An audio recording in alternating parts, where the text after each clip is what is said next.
હાસોટ પંથકમાં કીમ નદીમાં આવેલા પૂરના કારણે અનેક ગામોમાં વ્યાપક નુકસાન થયું છે। રાજ્યકક્ષા જળસંપત્તિ મંત્રી ઈશ્વરસિંહ પટેલે પૂરગ્રસ્ત વિસ્તારોની મુલાકાત લઈ પરિસ્થિતિનું સ્થળ નિરીક્ષણ કર્યું હતું। હાસોટ પંથકમાં કીમ નદીમાં આવેલા પૂરના કારણે અનેક ગામોમાં વ્યાપક નુકસાન થયું છે। રાજ્યકક્ષા જળસંપત્તિ મંત્રી ઈશ્વરસિંહ પટેલે પૂરગ્રસ્ત વિસ્તારોની મુલાકાત લઈ પરિસ્થિતિનું સ્થળ પર નિરીક્ષણ કર્યું। મંત્રીએ પાંજરોલી, ઓભા આસરમા અને બાલુટા ગામની મુલાકાત લઈ થયેલા નુકસાનની માહિતી મેળવી સ્થાનિક લોકો સાથે સીધી વાતચીત કરી તેમની મુશ્કેલીઓ જાણી અને જરૂરી રાહત કામગીરી અંગે અધિકારીઓને સૂચના આપી। મંત્રીએ જિલ્લા તંત્રને પૂરનું પાણી ઓસરતા નુકસાનનું તાત્કાલિક સર્વે પૂર્ણ કરવાનો આદેશ કર્યો। સાથે જ અસરગ્રસ્ત પરિવારોને સરકારની સહાય વહેલી તકે ચૂકવવામાં આવે તેવી પણ સૂચના આપી હતી। આ ઉપરાંત જિલ્લા વહીવટી તંત્રને રાહત અને પુનઃસ્થાપનની કામગીરી ઝડપી ગતિએ પૂર્ણ કરવા અને જરૂરી તમામ પગલાં લેવા માટે જણાવ્યું હતું।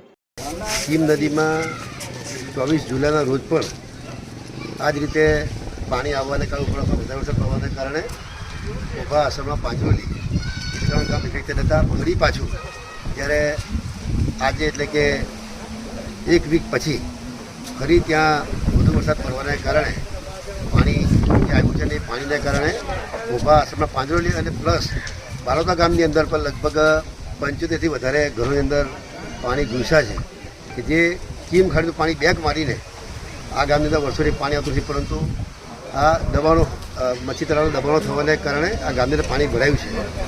આ વરસાદ બંધ થયેથી તમામ જે પાણી જવાનો માર્ગ છે એને ખુલ્લો કરવામાં આવશે અને વહીવટી તંત્ર દ્વારા પણ એસડીએમ શ્રી, મામલતદાર શ્રી, ટીડીઓ શ્રી અને સાથે સાથે દરેક તલાટીશ્રીઓ, શિક્ષક મિત્રો પણ આ કામમાં જોતરાઈને ગામની અંદર કોઈ તકલીફ ના પડે એના માટે કાળજી રાખી રહ્યા છે। સાથે સાથે આરોગ્યની ટીમ પણ જ્યાં જ્યાં ફ્લડ આવ્યું છે, જે ઘરમાં પાણી ભરાય ત્યાં આરોગ્યની ટીમ જઈને પણ એમને મેડિસિન આપી રહ્યા છે।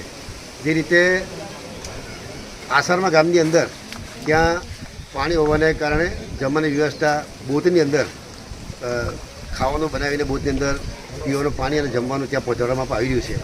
ત્યારે તંત્ર પણ એલર્ટ થઈને એનડીઆરએફની ટીમ, એસડીઆરએફની ટીમ, આ ટીમો પણ તાલુકામાં મૂકવામાં આવી છે, જેથી કરીને કોઈ અનિચ્છનીય બનાવ ન બને એનું ખાસ ધ્યાન રાખ્યું છે। સાહોલથી કોસંબા જે મેઇન રોડ છે એ મેઇન રોડ ઉપર પણ લગભગ 4 થી 5 ફૂટ પાણી આવી ગયા છે અને ધીરે ધીરે હવે પાણી ઉતરી રહ્યા છે।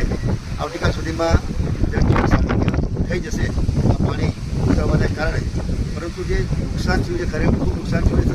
અને પર્વના માંડવાઓ હોય, તુરિયાના માંડવાઓ હોય, ભીંડા હોય, અને શાકભાજી પણ તમામ શાકભાજી પણ નષ્ટ પામ્યું છે। ખેડૂતોને પણ ખૂબ નુકસાન થયું છે। આવનારા દિવસોની અંદર જે પ્રકારની સહાય હશે સહાય પણ લોકોને આપવામાં આવશે। વિડીયો જર્નાલિસ્ટ પીરો મિસ્ત્રી સાથે સરિયા ટીવી ન્યૂઝ હાસોટ।